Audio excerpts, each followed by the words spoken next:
वो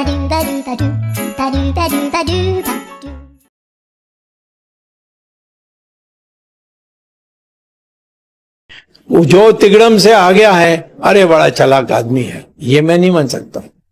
जो मोदी का यही प्रॉब्लम है, वो तिगड़म से आया है और लोग डरते हैं मोदी से। मोदी से कोई प्रेम नहीं करता हमारे देश में। जब डर है कि भाई कहीं हमारे बुरी नजर हमारे पे, लाल आंख जो कहता है वो खुद बड़े गर्व से। इस बार वाराणसी से हार जाते, परंतु वो इलेक्ट्रॉनिक्स में इन्होंने जो गड़बड़ी की उससे जीते। अच्छा, आपको लगता है टैंपरिंग से जीते? नहीं, वो कहाँ जीते, वाराणसी में तो जीते नहीं। वहां के सारे वाराणसी के लोग सही नहीं जीते। आज भी मैं कहता हूँ कि अगले बार वो जीत नहीं सकेंगे। सुभाष चंद्र बोस ছিলেন সাভারকারের সবচেয়ে বড় বিরোধী, হিন্দু মহাসভার সবচেয়ে বড় বিরোধী। হিন্দু মহাসভার প্রত্যেকটি সভার কয়েকদিনের মধ্যেই তিনি গিয়ে আবার সেখানে পাল্টা সভা করে বলতেন যে ত্রিশূল নিয়ে আর যাই হোক রাজনীতি করা যায় না, যেটা বিভিন্ন সময় সংবাদ মাধ্যমে পরিবেশিত হয়। কিন্তু সুভাষ বোসের আশা ছিল যে অদূর ভবিষ্যতে কংগ্রেসের ক্ষমতা তার হাতে চলে আসবে।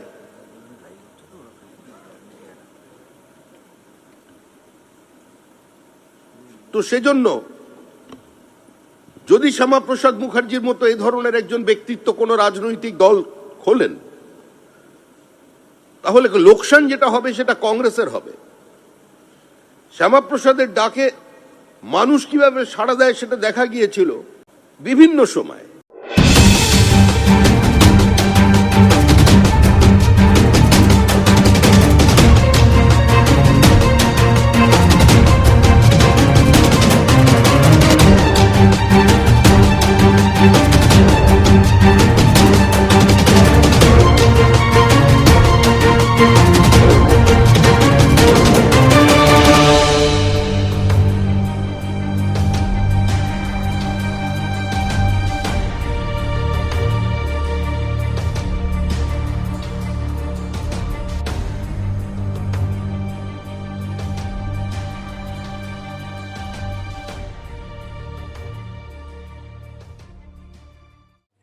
বিজেপির বাঙালি ভীতি কেন, এই নিয়েই এবারকার পর্ব। নমস্কার, আমি সুজিত চট্টোপাধ্যায় দিগদর্শন থেকে বলছি। আপনারা নিশ্চয়ই অবাক হচ্ছেন এই ধরনের একটি শিরোনাম দিলাম বলে। বিজেপির বাঙালি ভীতি। বাঙালি ভীতি হবে কোন দুঃখে? তারা তো ভারতবর্ষের 19টি রাজ্যে ক্ষমতা দখল করে বসে আছে।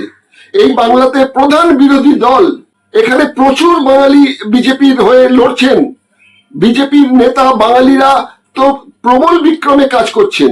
তাহলে বাঙালি ভীতি কেন?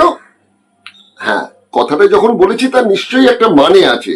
সেটার জন্য আপনাদের তো বিস্তারিত বলবো, হাতে একটু সময় নিয়ে পুরো অনুষ্ঠানটা আশা করি দেখবেন।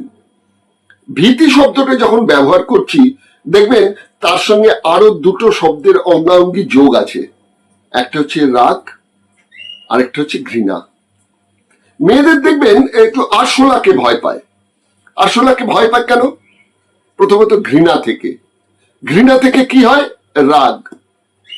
আর রাগ থেকে কি হয়? ভীতিও তৈরি হয়। এক্ষেত্রেও তাই। বাঙালির যে সংস্কৃতি তার সঙ্গে কিন্তু বিজেপির যে আদি দল অর্থাৎ জনসংঘ, কিংবা তারও আগে যদি চলে যান হিন্দু মহাসভা, এদের সঙ্গে কিন্তু বাঙালির সাংস্কৃতিক যোগাযোগটা সেরকম ছিল না। আপনারা অবশ্য বলতে পারেন যে কেন, জনসংঘের যিনি প্রতিষ্ঠাতা তার তো অন্যতম হচ্ছেন শ্যামাপ্রসাদ মুখোপাধ্যায়। হ্যাঁ, শ্যামাপ্রসাদ মুখোপাধ্যায় তো অন্যতম, কিন্তু তিনি এই যে বাংলার মুসলিম, এই মুসলিমদের সঙ্গে কিন্তু একসময় ঘরকন্যা করেছেন, সরকার চালিয়েছেন। তা সত্ত্বেও তিনি মুসলিম সম্বন্ধে কি বলেছিলেন? তিনি মুসলিম সম্বন্ধে বলেছিলেন যে বাঙালির নিচু পর্যায়ের যারা ঘৃণ্য তাদের থেকেই মুসলিম ধর্মের মানে ধর্মান্তরিত হয়েছে তারা, সুতরাং তারা হচ্ছে ঘৃণ্য পদবাচ্য আর কি। এই কথাটা আমার নয়, এটা কিন্তু বইয়ে আছে। আরো যেটা বলতে চাইছি সেটা হচ্ছে মানিক ফকির, একজন দলিত আন্দোলনের কর্মী ও লেখক, তিনি এই বিষয়ে কি বলেছেন সেটা একটু শুনুন। এই বিজেপির প্রতিষ্ঠাতা হচ্ছে শ্যামাপ্রসাদ মুখার্জি। প্রথমে হিন্দু মহাসভা, তারপরে জনসংঘ, তারপরে বিজেপি। ওই শ্যামাপ্রসাদ মুখার্জি বলেছিলেন মুসলমানরা হচ্ছে তথাকথিত নিম্নবর্ণের পায়ের নিচে, মানুষের পায়ের নিচে যে নোংরা থাকে মুখের মধ্যে, সেই নিম্নবর্ণের মানুষ থেকে ধর্মান্তরিত।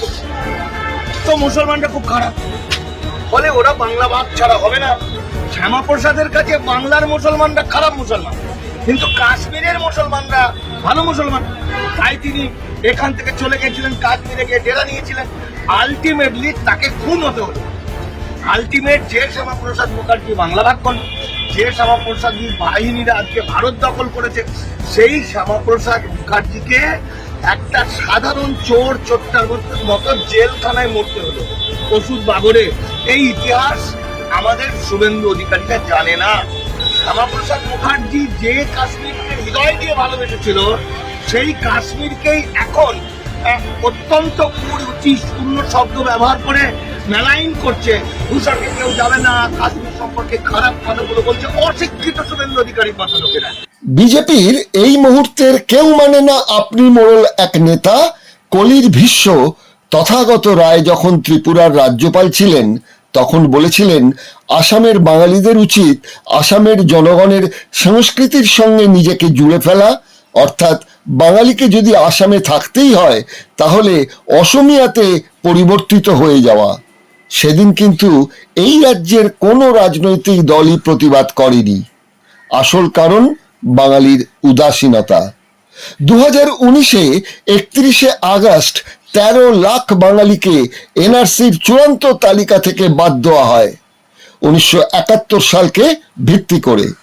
এরপর 1972-73 সালে ভাষা দাঙ্গায় আসামে বসবাসকারী প্রায় 14,000 বাঙালি পশ্চিমবঙ্গ ও উত্তর পূর্ব ভারতের রাজ্যগুলিতে পালিয়ে যায়। 1979-80 সালে ব্রহ্মপুত্র উপত্যকা জুড়ে বাঙালি খেদাও আন্দোলন চলে। 1983 সালে বিদেশি বিতাড়নের নামে আবার বাঙালি খেদাও শুরু হয়। মেঘালয়ের আদিবাসীরাও বাঙালি হিন্দুদের আক্রমণ শুরু করে। একজন বাঙালি বিধায়কও খুন হন সেই সময়। 1980 থেকেই প্রায় 35,000 বাঙালি হিন্দু মেঘালয় ত্যাগ করে বাংলায় এবং ভারতের অন্য রাজ্যে পালিয়ে যান। এপার বাংলার বাঙালি ভাষা আন্দোলন বলতে বোঝে মানুষ ওপার বাংলার 21শে ফেব্রুয়ারি। কজন জানেন আসামের বরাক উপত্যকায় এই বাংলা ভাষা রক্ষার আন্দোলনে 11 জন বাঙালি শহীদ হয়েছিলেন? এপার বাংলার কোনো রাজনৈতিক দল, কোনো সংবাদ মাধ্যম কি এই বিষয়ে কিছু অনুষ্ঠান সূচি গ্রহণ করেছে? করেনি। আসলে বাঙালির অস্তিত্ব সংকট শুরু মোগল আমলে নয়, ব্রিটিশ শাসনের শুরুতেই। ব্রিটিশ শাসক যখন আসামের রাজভাষা হিসেবে বাংলাকে স্বীকৃতি দেয়, তৎকালীন রাজধানী ছিল কলকাতা। বাঙালির কর্মদক্ষতা, সাংস্কৃতিক ধ্রুপদী বিবর্তনে ব্রিটিশ বুঝেছিল মধ্যবিত্ত বাঙালিকে ফার্সি ভাষা থেকে সরিয়ে ইংরেজিতে প্রতিষ্ঠা করলে ভারত শাসনের সহযোগী হিসেবে তাদের পাওয়া যাবে। প্রশাসনিক কাজ করতে আর ব্রিটেন থেকে লোক আনা তো সম্ভব হবে না, তাই ব্রিটেনের ধারণা ছিল ভারত তথা বাংলা মানেই কলেরা, ম্যালেরিয়া। এই দেশের মানুষ থাকে গাছে, ফলে ভারতে আসার আগ্রহ ইংরেজদের কোনো কালেই ছিল না। অসমিয়া ভাষীদের মনে তখন এক ধারণা বদ্ধমূল হয়, বাঙালিদের ষড়যন্ত্রেই অসমিয়া ভাষী নিজ ভূমে পরবাসী হচ্ছেন। ফলে তৎকালীন অসমিয়া বুদ্ধিজীবী আনন্দরাম ঢেকিয়াল, ফুকন, হেমচন্দ্র বড়ুয়াদের মতো নেতারা একটি আন্দোলনের মধ্যে দিয়ে 1873 সালে অসমিয়া ভাষাকে প্রতিষ্ঠিত করেন রাজভাষা হিসেবে। ভারতীয় জাতীয়তাবাদী দেশপ্রেমিক হিসেবে রাজনৈতিক নেতারা ও বুদ্ধিজীবী মহলের এক উচ্চবর্ণীয় শ্রেণী অতুল প্রসাদের নানা ভাষা, নানা মত, নানা পরিধান, বিবিধের মাঝে দেখো মিলন মহান এই গান গেয়ে দেশের এক ঐক্য সংহতির কথা বলে থাকেন। এ রাজ্যের এক অর্ধ বাঙালি নেতা মন্ত্রী তো পরিধানকে অভিধান, মিলন মহান বলতে মদন ইত্যাদি ইত্যাদি কি সব বলে যথেষ্ট ট্রোল হয়েছেন সমাজ মাধ্যমে। অথচ এই আসাম প্রদেশ ভেঙে 7টি স্বতন্ত্র রাজ্য হয়েছিল। যতটুকু আসাম এখনো অবশিষ্ট, আগামী দিনে থাকবে কিনা তাই সন্দেহ।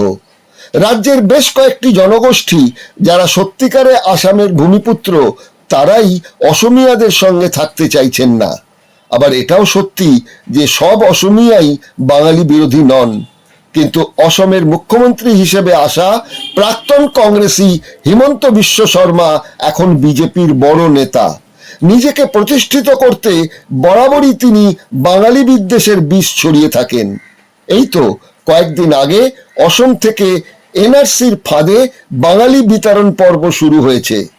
সংবিধানের শপথ নেওয়া এক মুখ্যমন্ত্রী এই হিমন্ত বিশ্ব শর্মা মন্তব্য করেন, অসম অসমিয়াদের, কেউ যদি বাংলাকে মাতৃভাষা হিসেবে দেখায় আমাদের বুঝতে সুবিধে হবে এ রাজ্যে কত বিদেশি আছে।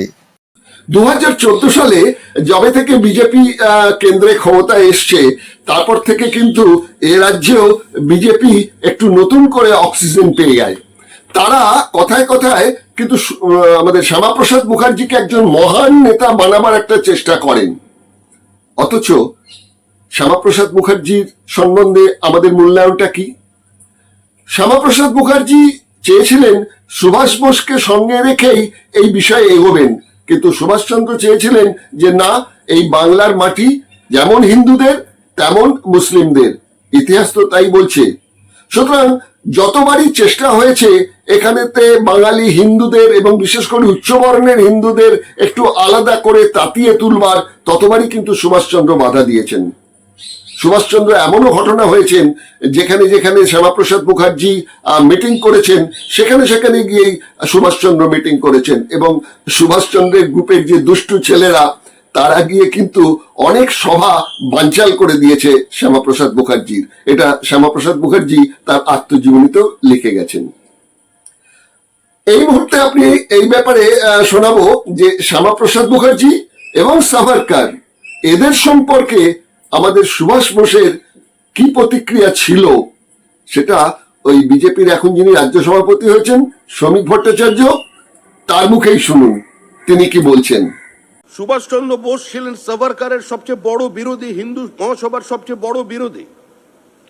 হিন্দু মহাসভার প্রত্যেকটি সভার কয়েকদিনের মধ্যেই তিনি গিয়ে আবার সেখানে পাল্টা সভা করে বলতেন যে ত্রিশূল নিয়ে আর যাই হোক রাজনীতি করা যায় না, যেটা বিভিন্ন সময় সংবাদ মাধ্যমে পরিবেশিত হয়।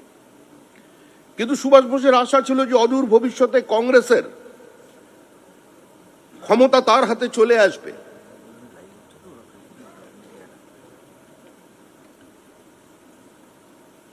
তো সেজন্য যদি শ্যামাপ্রসাদ মুখার্জির মতো এই ধরনের একজন ব্যক্তিত্ব কোনো রাজনৈতিক দল খোলেন, তাহলে লোকসান যেটা হবে সেটা কংগ্রেসের হবে। শ্যামাপ্রসাদের ডাকে মানুষ কিভাবে সাড়া দেয় সেটা দেখা গিয়েছিল বিভিন্ন সময়। এই মুহূর্তে দেশের মূলত বিজেপি শাসিত রাজ্যগুলিতে বাঙালি পরিযায়ী শ্রমিকদের ওপর চলছে অকথ্য অত্যাচার। খোদ দিল্লির পরিযায়ী শ্রমিকদের কলোনির জল ও বিদ্যুতের লাইন বিচ্ছিন্ন করে দেওয়া হয়েছে, করেছেন নবনির্বাচিত বিজেপি নেত্রী রেখা গুপ্তার সরকার। ওড়িশায় দীর্ঘদিন নবীন পট্টনায়কের সরকার থাকাকালীন ছিল না বাঙালির কোনো নিরাপত্তার অভাব। বিজেপি রাজ্য দখলের পর মোহনচরণ মাঝির নেতৃত্বাধীন সরকার বাঙালি বিতরণের যজ্ঞের হোতা হয়েছে। হরিয়ানার মুখ্যমন্ত্রী নয়াব সিং সাইনির পুলিশ মালদার 7 জন, আসাম ও কলকাতার 34 জন বাঙালি বাংলাদেশি তকমা দিয়ে হরিয়ানার এক ধর্মশালায় আটকে রেখে পুলিশের বাজার করা, কাপড় কাচা, বাসন ধোয়া করিয়ে নেয়। বন্দি থাকাকালীন পরিযায়ী বাঙালি শ্রমিকদের অভিযোগ, হরিয়ানা পুলিশের এক বড় কর্তা উর্দি পরেই গুলি করে মেরে ফেলার হুমকি দিত। এই মুহূর্তে অবশ্য বাংলার রাজ্য সরকারের তৎপরতায় তারা ধীরে ধীরে রাজ্যে ফিরছেন। রাজস্থানের ঘটনা তো আরো ভয়াবহ। মালদার কালিয়াচকের 14 পুরুষের বাসিন্দা আমির শেখ মাস 3 আগে রাজস্থানে যান জীবিকার সন্ধানে। বাংলাদেশে অভিযোগে তাকে 2 মাস জেলে আটকে রাখা হয়। 1941 সনের জমির দলিল দেখিয়েও নিস্তার মেলেনি। বুলডোজারে চাপিয়ে তাকে সীমান্ত পার করে বাংলাদেশে ফেলে দেওয়া হয়। এইসব ঘটনা কোনো বিচ্ছিন্ন ঘটনা নয়। সামনেই এ রাজ্যের নির্বাচন, তার আগে বাংলাদেশি তকমা দিয়ে পরিযায়ী গ্রামের জীবিকার সন্ধানে যাওয়া মানুষদের মধ্যে ভীতি ছড়িয়ে দেওয়ার এক সুপরিকল্পনা রয়েছে বিজেপির। বাংলার জনমানসে নাগরিকত্বের প্রশ্ন ছড়িয়ে এমন একটা অবস্থা সৃষ্টি করা যেন হিন্দু বাঙালি ও মুসলিম বাঙালি অস্তিত্বের ভয়ে নাম নথিভুক্ত করে।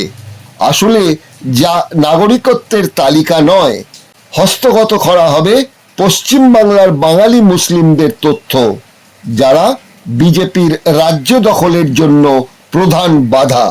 এটাও সত্যি 1947-এর দেশভাগে যেমন হিন্দু তপশিলি বাঙালি পূর্ব পাকিস্তান ছেড়ে বাংলায় এসেছেন নির্যাতনের শিকার হয়ে, তাদের প্রায় তত মানুষই এসেছেন 1971-এর বাংলাদেশ স্বাধীনতা সংগ্রামের প্রাক্কালে। অনেকেই তাদের মধ্যে ছিলেন বাঙালি মুসলিম। বিভিন্ন রাজনৈতিক দল এদের নাগরিকত্বের স্থায়ী সমাধান করেনি। টাকার বিনিময়ে অনেকেই জাল পাসপোর্ট, আধার কার্ড, ভোটার কার্ড বানিয়ে অস্তিত্ব রক্ষা করেছেন। এখন বিজেপির চাপে নতুন করে অস্তিত্ব সংকট দেখা দিয়েছে। একদিকে এনআরসি, অন্যদিকে ভোটার সংশোধনী প্রক্রিয়া, এই দুই সাঁড়াশি চাপে বাঙালি এখন সংকটে। বিরোধী দলগুলির আপত্তি, শীর্ষ আদালতের একটি মামলা থাকা সত্ত্বেও জাতীয় নির্বাচন কমিশন প্রকৃত ভোটার নির্ধারণে 11টি নথিকে স্বীকৃতি দিয়েছে। সেই 11টি নথির তালিকায় নেই আধার কার্ড, ভোটার কার্ড বা রেশন কার্ড, যা এতদিন নাগরিকত্বের প্রমাণ হিসেবে বিবেচিত হতো। এর মধ্যে এই প্রক্রিয়ায় বিহারে ভোটার তালিকা তৈরি হয়েছে, লক্ষ লক্ষ নাম বাদ দেওয়া হয়েছে, সংখ্যায় প্রায় 41 লক্ষ। এরা নাকি সব ঠিকানাবিহীন। এবার নীতিশ কুমারকে শিখণ্ডী রেখে বিহার দখল যে বিজেপির অসম্ভব হবে, সেটা বিজেপির নেতারা হাড়ে হাড়ে বুঝছেন। এনডিএ জোটের অন্যতম শরিক চিরাগ পাসওয়ানের সাম্প্রতিক মন্তব্য তো নীতিশ প্রশাসনের বিরুদ্ধেই যাচ্ছে। ফলে ছাঁকনি পদ্ধতিতে বিরোধী ভোট নষ্ট করার যে প্রক্রিয়া, সেটিও এ রাজ্যে হতে চলেছে বিজেপির অঙ্গুলি হেলনে। এতদিন জয় শ্রীরাম বলে শ্যামাপ্রসাদের মহানতাকে প্রচার করে বিজেপি চেষ্টা করেছিল যে কি করে এখানকার মানুষদের মুঠোর মধ্যে নেওয়া যেতে পারে, অর্থাৎ হিন্দি সাম্রাজ্যবাদী বিষয়টিকে এখানকার কিছু বিভীষণদের হাত ধরে জায়গাটা যাতে দখল করা যায়, কিন্তু সেটা সম্ভব হয়নি। আর সম্ভব না হওয়ার কারণ, বাঙালি যা ইতিহাস রয়েছে সেটা কিন্তু একটা বিদ্রোহী ইতিহাস রয়েছে, এবং বাঙালি হিন্দু এবং বাঙালি মুসলিম এই বিষয়গুলোর বিষ আজকাল একটু ঢুকেছে অবশ্য, কিন্তু কোনোদিনই বাঙালি হিন্দু বা বাঙালি মুসলিমদের মধ্যে এরকম বিষয়গুলো ছিল না। তো বলছিলাম যেটা ভীতির কথা। হ্যাঁ, মানুষ ভয় পায়। বিজেপি যেমন বাঙালিকে ভয় পায়, আজকাল কিন্তু মানুষ বিজেপিকেও ভয় পেতে শুরু করেছে। ভক্তিতে নয়, ভয়তে। সে কথা আমি বলছি না, বিজেপিরই একজন বর্ষিয়ান নেতা সুব্রমণিয়াম স্বামী, শিক্ষিত মানুষ, তিনি কিন্তু বলছেন, এবং শুধু এই কথা বলছেন না, তিনি বিজেপি সম্বন্ধে যা যা বলেন, তাহলে তার অনেকদিন আগে ঘাট ধাক্কা দিয়ে তাকে বিজেপি থেকে বার করে দেওয়ার কথা ছিল। কিন্তু বিজেপিতে তাকে দলে রেখে দিয়েছে, বহিষ্কারও করেনি, শোকজও কোনোদিনও করেনি। কেন করেনি? সেই আবার ভীতি। অর্থাৎ বিজেপির অন্দরমহলের এমন এমন কথা সুব্রমণিয়াম স্বামী জানেন যে তাকে খোঁচানো সম্ভব হচ্ছে না। সুতরাং আমাদের এখানে যেমন একজন আছেন ভীষ্ম, তার নাম তথাগত রায়, তেমনি দিল্লিতে আরেক ভীষ্ম বসে আছেন, তার নাম সুব্রমণিয়াম স্বামী। এই মোদি ভীতি সম্বন্ধে সুব্রমণিয়াম স্বামী কি বলেছেন সেটা একটু শুনুন। जो तिगड़म से आ गया है, अरे बड़ा चालाक आदमी है, ये मैं नहीं मान सकता। जो मोदी का यही प्रॉब्लम है, वो तिगड़म से आया है और लोग डरते हैं मोदी से। मोदी से कोई प्रेम नहीं करता हमारे देश में। जब डर है कि भाई कहीं हमारे बुरी नजर, हमारे लाल आंख जो कहता है वो खुद बड़े गर्व से। इस बार वाराणसी से हार जाते, परंतु वो इलेक्ट्रॉनिक्स में इन्होंने जो गड़बड़ी की उससे जीते। अच्छा, आपको लगता है टैंपरिंग से जीते? नहीं, वो कहाँ जीते, वाराणसी में तो जीते नहीं। वहाँ के सारे वाराणसी के लोग सही नहीं जीते। आज भी मैं कहता हूँ कि अगले बार वो जीत नहीं सकेंगे। বিজেপির বাঙালি ভীতি সম্পর্কে বলতে গেলে যেমন সংস্কৃতি, সাহিত্য, বাঙালির জীবনধারা এগুলো নিয়ে বলতে হয়, আর তার সঙ্গে সঙ্গে বাঙালির খাদ্য সংস্কৃতি নিয়েও কিন্তু কথা বলতে হয়। আপনারা ইদানিং জানেন যে আমিষ নিরামিষ নিয়ে একটা বিতর্কে বিজেপির যেটা মূল বক্তব্য সেটা হচ্ছে যে আমিষ খাওয়া চলবে না। এ ব্যাপারে প্রধানমন্ত্রী মোদিজি পর্যন্ত কিন্তু সেরকম বক্তব্য রেখেছেন, অথচ আমরা বাঙালিরা আমরা তো আমিষ ছাড়া ভাবতেই পারি না, আমাদের কালী পুজোয় পাঁঠা বলি না দিলে হয় না। তো সেখানে একটা জায়গায় দাঁড়িয়ে আমাদের দেখতে হবে যে এই ধরনের যে খাদ্য সংস্কৃতির সঙ্গে ওই বিজেপির হিন্দুত্ববাদী হিন্দি সাম্রাজ্যবাদী যে দলটি তাদের যে বিস্তর ব্যবধান রয়েছে, সেখান থেকেই এই বাঙালিদের সম্বন্ধে একটা ঘৃণা কাজ করে। আপনারা বলুন তো, এই বাংলা এবং একটা ছোট্ট রাজ্য কেরালা যেখানে এখন কমিউনিস্ট শাসন এখন রয়েছে, সেই দুটি জায়গা ছাড়া কোথাও ভারতবর্ষে কোনো হিন্দু কোনো মুসলিম হোটেলে কি খাওয়া দাওয়া করেন না।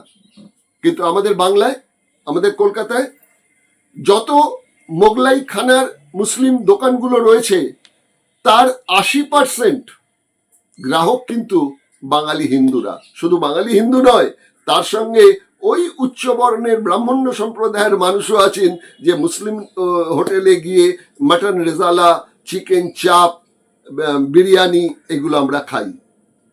এটা কিন্তু ভাবতেও পারে না এই ভারতবর্ষের অন্যান্য প্রদেশের মানুষ। সেক্ষেত্রে বিজেপির চোখের বালি দুটো রাজ্য মানে দুটো দিকের কথা বলছি। একটা হচ্ছে উত্তর পূর্বাঞ্চলের একটি দিক, তার মধ্যে অন্যতম হচ্ছে পশ্চিমবঙ্গ, আরেকটি হচ্ছে দক্ষিণ ভারত। এখানে দাঁত ফোটানোটা খুব শক্ত হয়ে যাচ্ছে বিজেপির পক্ষে, যার জন্য বিজেপির একটা রাগও আছে, তার সঙ্গে সঙ্গে এই বাঙালিদের সম্বন্ধে একটা ঘৃণাও আছে। উত্তরপ্রদেশের যারা ব্রাহ্মণ মানুষ, তারা তো বাঙালি ব্রাহ্মণদের ব্রাহ্মণ বলেই মনে করেন না। তারা তো কথায় কথায় বলেন মছলিখোর, মাংসখোর, ইয়ে সব ব্রাহ্মণ, ইয়া ব্রাহ্মণ হ্যায়, ব্রাহ্মণ তো নেই হ্যায়। কিন্তু আমাদের এখানকার ব্রাহ্মণই বলুন আর তথাকথিত ওই শূদ্র সম্প্রদায়ের মানুষই বলুন, এখানে কিন্তু একসঙ্গে বসে আমরা মাছ মাংস খেয়ে থাকি। এই বিষয়গুলোই হয়ে গেছে প্রবলেম বিজেপির পক্ষে। হ্যাঁ, বিজেপি তো ক্ষমতায় এখানে না আসতে পারুক, কিন্তু বেশ শক্তপোক্ত জায়গা তো তৈরি করেছে। অন্তত মানে বামেদের একটা দুর্গ বলে নাম ছিল পশ্চিমবঙ্গ, সেখান থেকে বামেদের হটিয়ে দিয়ে তো সেই বিকল্প জায়গাটা নিজেরা তৈরি করতে পেরেছে, প্রধান বিরোধী দল হতে পেরেছে। যদিও সেই বিরোধী দলের যে নেতা, তাকে কিন্তু বিজেপি তাদের যে দলীয় সংগঠন, তাদের যে স্কুলিং, সেখান থেকে আনতে পারেনি, তাদের ধার করে আনতে হয়েছে কিন্তু এই তৃণমূল থেকে, অর্থাৎ একজন কংগ্রেসী লোককে নিয়ে আসতে হয়েছে। তা এরকম বিভীষণ তো সেই রামায়ণ থেকে শুরু করে পরপর আপনারা পেয়ে যাবেন। ভারতবর্ষে যত সশস্ত্র বিপ্লব হয়েছে, বাংলার যে সশস্ত্র বিপ্লব হয়েছে, তাদের ধরিয়ে দিয়েছে কারা? তাদের তো ধরিয়ে দেয়নি ইংরেজ সৈন্য, তাদের ধরিয়ে দিয়েছে কিন্তু সেই বাঙালি পুলিশ অফিসাররাই কিন্তু ধরিয়ে দিয়েছে, কিংবা কোনো বাঙালি, পাশের বাড়ির কোনো বাঙালি সেই ধরিয়ে দিয়েছে। এরকম বিভীষণ সব দেশে থাকে, সুতরাং এখানেও আমাদের পশ্চিমবাংলাতেও এখানে আছে।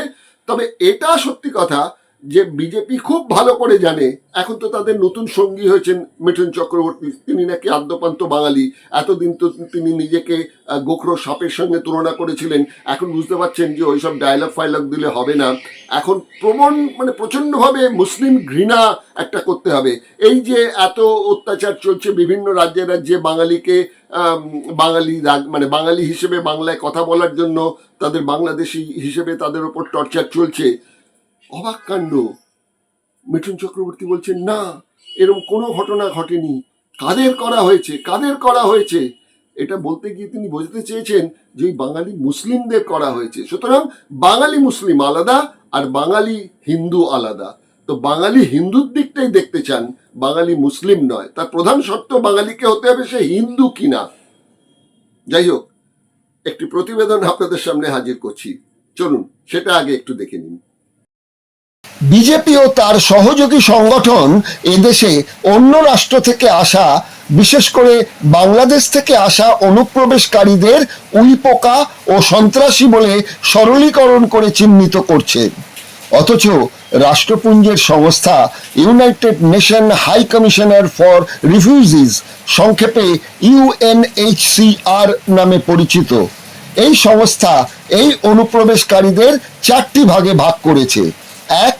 উদ্বাস্তু, যারা হিংসা ও নিপীড়নের কারণে দেশত্যাগ করতে বাধ্য হয়েছেন এবং অন্য দেশে নিরাপদ আশ্রয়ের সন্ধান করছেন। 2. ইন্টারনালি ডিসপ্লেসড পারসন, বা আভ্যন্তরীণভাবে বাস্তুচ্যুত মানুষ, যারা হিংসা ও নির্যাতনের কারণে ভিটে ছেড়ে দেশের অন্যত্র গেছেন। 3. অ্যাসাইলাম সিকার, বা রাজনৈতিক শরণার্থী, যারা অন্য দেশে রাজনৈতিক আশ্রয় চান। 4. স্টেটলেস পিপলস, বা রাষ্ট্রহীন মানুষ, কোনো দেশই যাদের নাগরিকত্ব দিতে চায় না। 2025 সালের এপ্রিল মাস পর্যন্ত বিশ্বব্যাপী মোট 12,21,00,000 মানুষ আজ গৃহচ্যুত হয়েছেন। এছাড়াও বিরাট সংখ্যক মানুষ আভ্যন্তরীণভাবে বাস্তুচ্যুত হয়েও আশ্রয় প্রার্থী। মনে রাখা দরকার, ভারতের গণপরিষদ সংবিধান গৃহীত হওয়ার আগেই ভোটার তালিকা তৈরি হয়েছিল, অর্থাৎ ভোটাধিকার প্রাপ্ত হয়েছিল সাধারণ মানুষের। স্বাধীনতার আগে শিক্ষিত উচ্চবর্ণের করদাতারাই 1935 সালের ব্রিটিশ আইন অনুযায়ী ভোটাধিকার পেয়েছিলেন। সংখ্যাটা ছিল মাত্র 3 কোটির কিছুটা বেশি।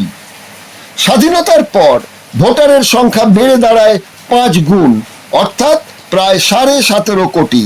মূলত এই ভোটাররাই ছিলেন গরিব মানুষ, যা তৎকালীন ভারতের 49%। এই সংখ্যাই 2024-এ বেড়ে দাঁড়ায় 70%। এর মধ্যে এক বিশাল সংখ্যক এদেশের মুসলমান ও দলিত নাগরিক। এই মুহূর্তে বিহারে যা চলছে সেটা ভোটার তালিকা সংশোধনের নামে নাগরিকপঞ্জি তৈরি, হিন্দু রাষ্ট্র গঠনের জন্য, যা খুব প্রয়োজন। কিন্তু প্রশ্ন, বিজেপি কি সত্যি হিন্দু রাষ্ট্র চায়? না, বিজেপি চায় ব্রাহ্মণ্যবাদী রাষ্ট্র গড়তে, যেখানে উচ্চ বর্ণের মানুষেরা নাগরিক হিসেবে স্বীকৃত হবেন আর তপশিলি উপজাতি, দলিত ও সংখ্যালঘু, বিশেষ করে মুসলিম সম্প্রদায়কে বেনাগরিক ঘোষণা করে ডিটেনশন ক্যাম্পের নামের আড়ালে কনসেন্ট্রেশন ক্যাম্পে বন্দি করে রাখার একটি ষড়যন্ত্র, যা পরবর্তীকালে দাস প্রথায় সস্তার শ্রমিকে তাদের তৈরি করা হবে, বিনিময়ে দেওয়া হবে সামান্য একটু খাবার। আগামী নজর বিজেপির তাই পশ্চিম বাংলায়। ক্ষমতা দখলের বিভিন্ন কৌশল থাকে। বিজেপি এবার যে কৌশলটা নিয়েছে সেটা হচ্ছে ভোটার লিস্ট এর সংশোধন। আপনারা শুনেছেন, খবরের কাগজে দেখেছেন, টিভিতে দেখেছেন যে বিহারে এই নিয়ে একটা সুন্দর এক্সপেরিমেন্ট করে সেই জায়গাটাতে তারা একটা আসলে যেটা তৈরি করতে চাইছে ভোটার লিস্ট সংশোধন নয়, তারা নাগরিকপঞ্জিটাই এর মধ্যে দিয়ে তৈরি করে নিতে চান যে কত অংশ হিন্দু, কত অংশ মুসলিম রয়েছেন।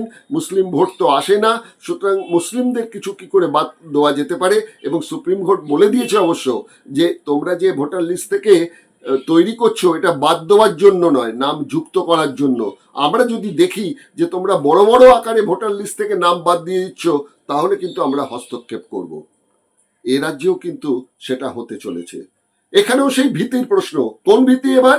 না, এবারকার ভীতি হচ্ছে এনআরসি, সিএ।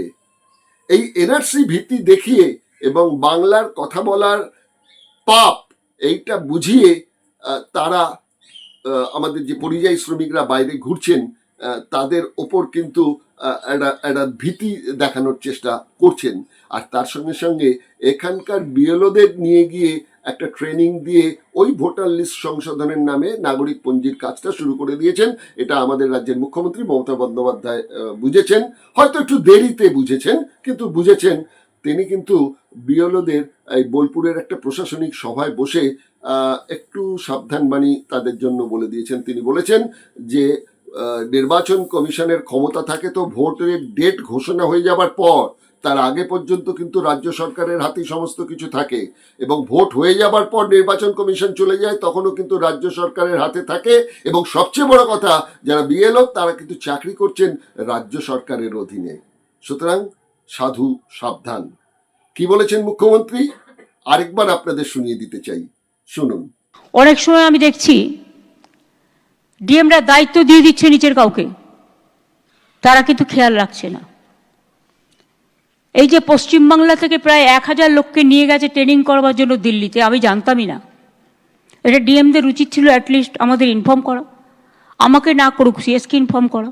আপনারা বিএলও যেসব লিস্ট করেছেন, বিএলওদের কাছে আমার অনুরোধ থাকবে ভোটার লিস্ট থেকে কারো নাম যেন বাদ না যায় সেটা দেখার।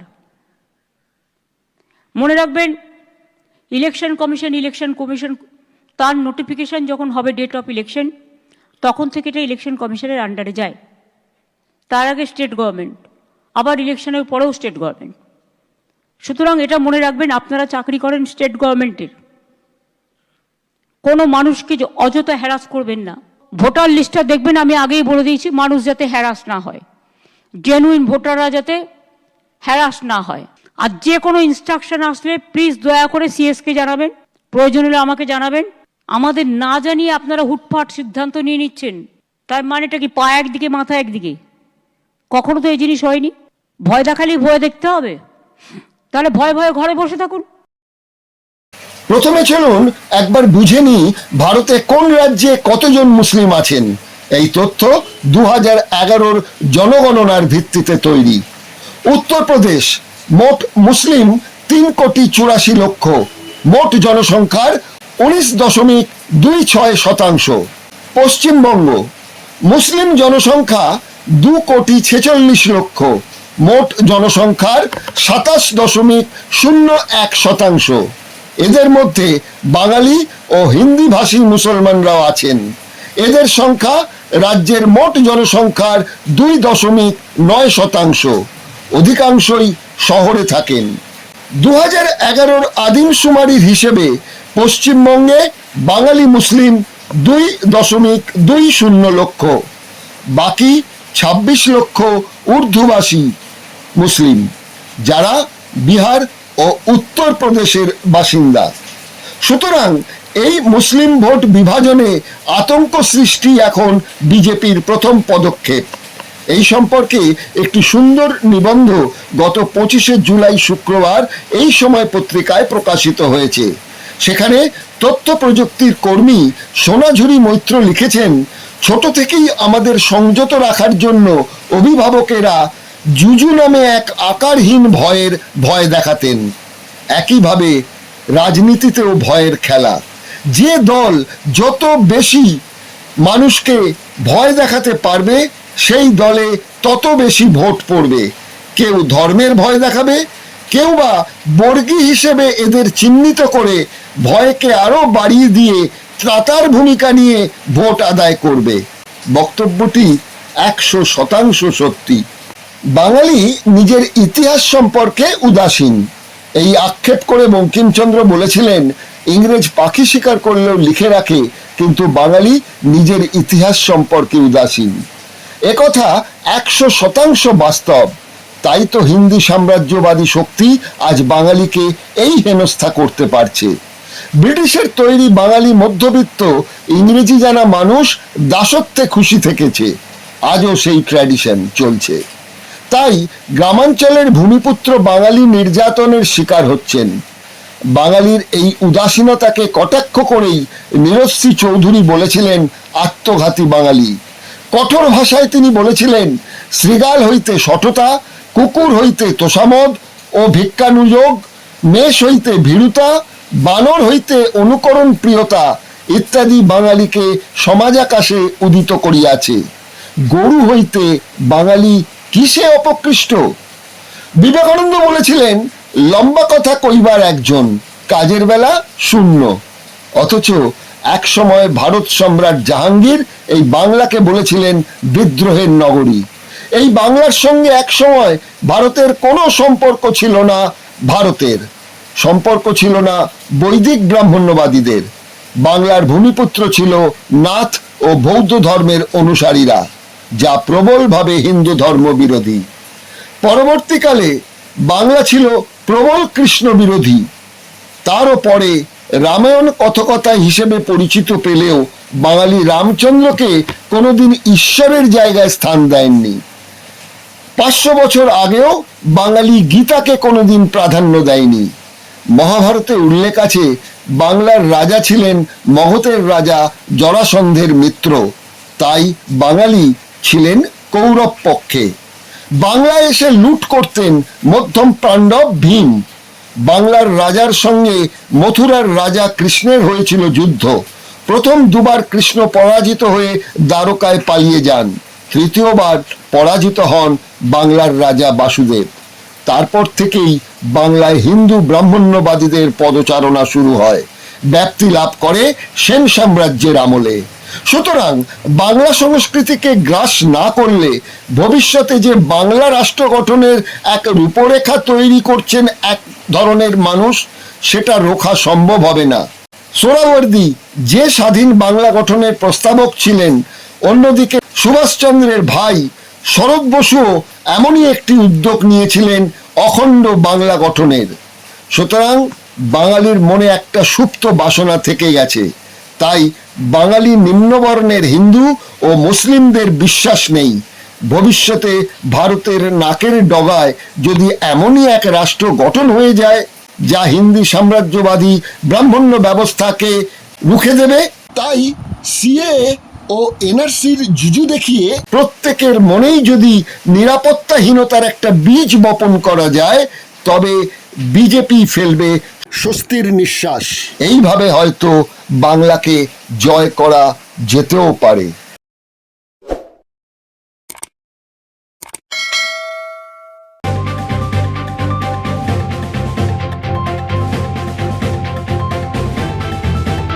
রংহীন সংবাদ আর অজানা তথ্যের জন্য দেখুন দিগদর্শন, 10-এর পাশে, দেশের সাথে।